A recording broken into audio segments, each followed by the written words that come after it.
Hey, what's going on? I'm Chris. Thanks for watching. Let's talk about Jimmy Graham. He's on the Packers now, and we're trying to figure out what to do with him for 2018. I mentioned on my podcast that maybe nobody's game film that I watched all summer, and I watched a lot of game film all summer, scared me as much as Jimmy Graham's and made me reconsider my ranking of him. I still clearly have him as a fantasy starter, and I'll mention why later. But I want to give you examples. I want to show you why Graham sort of freaked me out a little bit when I watched him. And it really comes down to, he didn't do a ton of things wrong with Seattle in 2017, but it's just he doesn't do all those right things that we used to remember before the torn patellar tendon.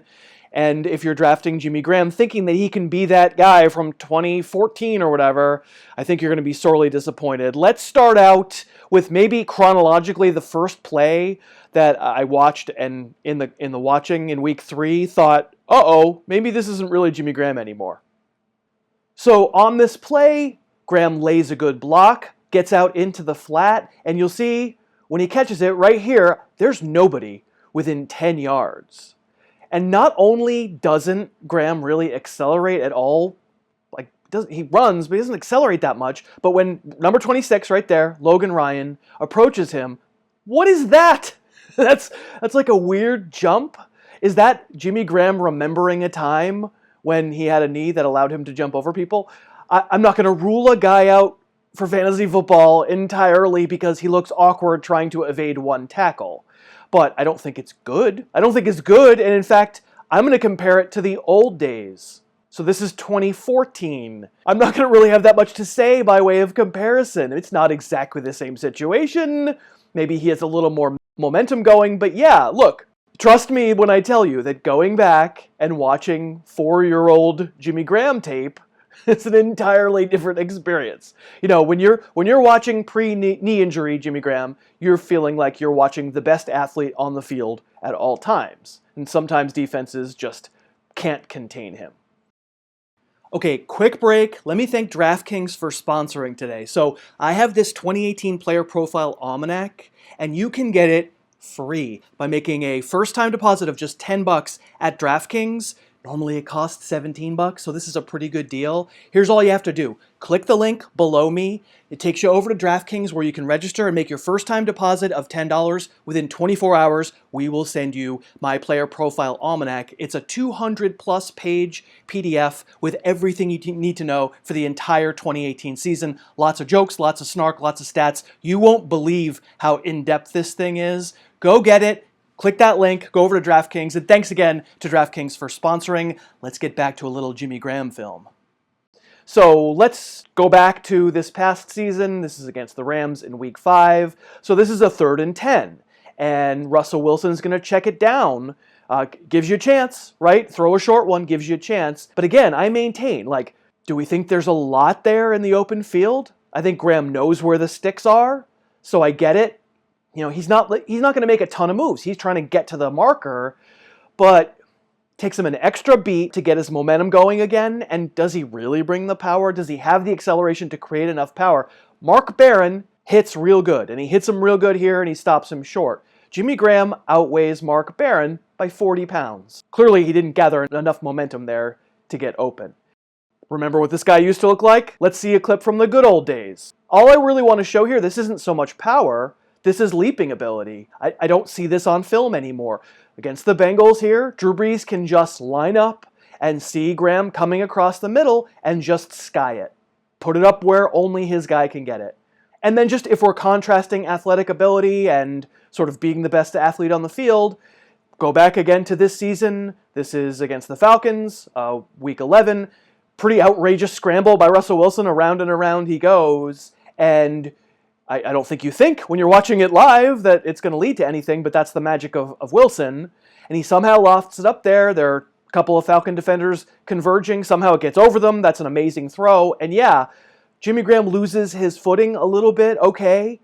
But in the old days, I just feel like there's more athletic talent there that maybe he just would have skied.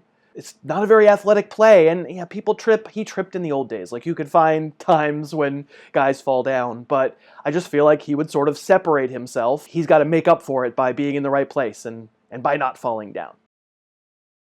Now, I don't want to go overboard with criticizing Jimmy Graham.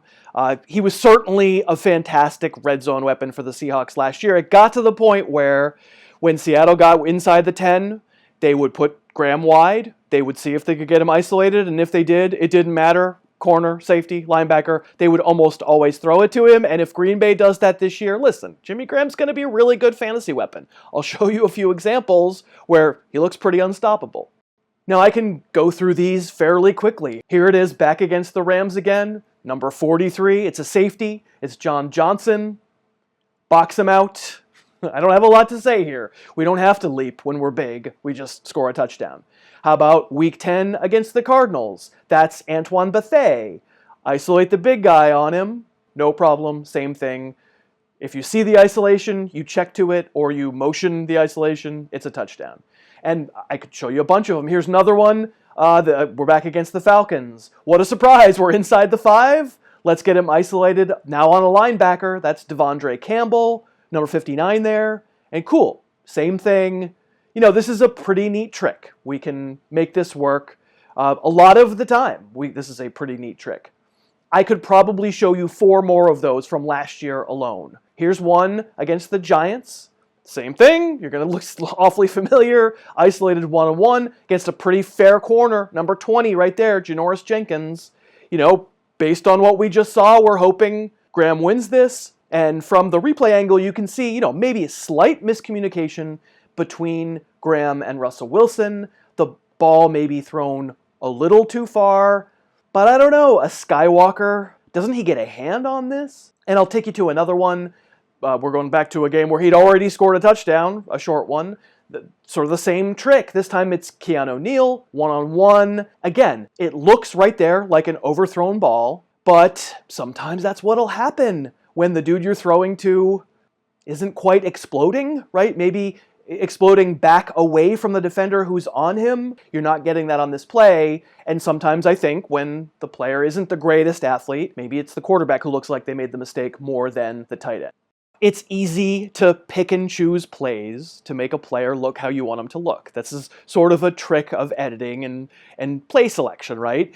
There's plenty of moments where Jimmy Graham was fine and played very well and had big gains, crucial. He was a good player in general. But 10 touchdowns last year. I think all 10 of them came from inside the 16-yard line, and 8 of them came from inside the 6-yard line. Unlike the deeper stuff that we used to get out of Jimmy Graham, you didn't really see that. In the old days, you did. This kid used to get 19 or 20 targets a year that traveled 20-plus yards in the air. Last year, he had 8 of those. Last year, he caught 1 of those. He caught 1 pass that traveled 20 or more yards in the air. I think what's most remarkable about Graham's film for 2017 isn't so much a bunch of screw-ups. I'm not going to show you a ton of plays that he messed up. It's just that Seattle didn't use him the way that you see here in 2013. He's just not used that way anymore, the way we remember Jimmy Graham working pre-injury. So Graham is still a good possession receiver. He's still a useful weapon in the NFL and useful for fantasy. But if he's not going to go down the field, and if he's going to be primarily interesting to us because he's a touchdown maker, isn't he Kyle Rudolph? Wasn't this sort of a Mercedes Lewis type season? I said that in the almanac, and I think people are going to be mad at it, but I don't think I'm stretching the truth. Now, okay, he's going to Green Bay, and I'm frankly not freaked out about the landing spot. There are going to be some people who just say, Green Bay Packer tight ends don't perform. I'm not with you. I mean, 2 years ago, Jared Cook didn't perform. Is that about Aaron Rodgers, or is that about Jared Cook not being a good player? 1 year ago, Martellus Bennett didn't perform. I don't know. Is that about Bennett being hurt or potentially sort of quitting on his team maybe a little bit?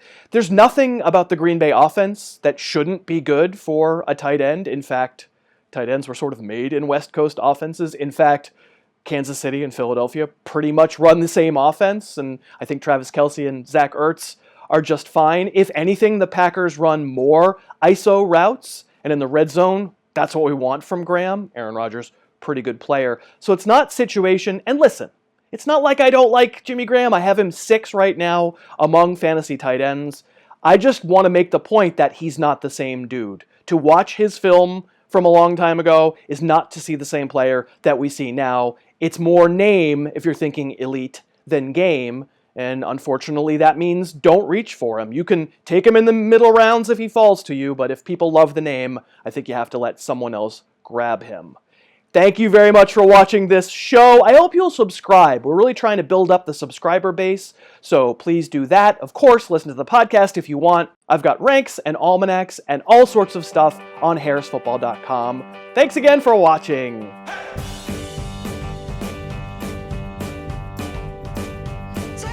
Thanks so much for watching. Please, please, please smash that like button. Write a comment. Tell us who else you'd like to see us review film on.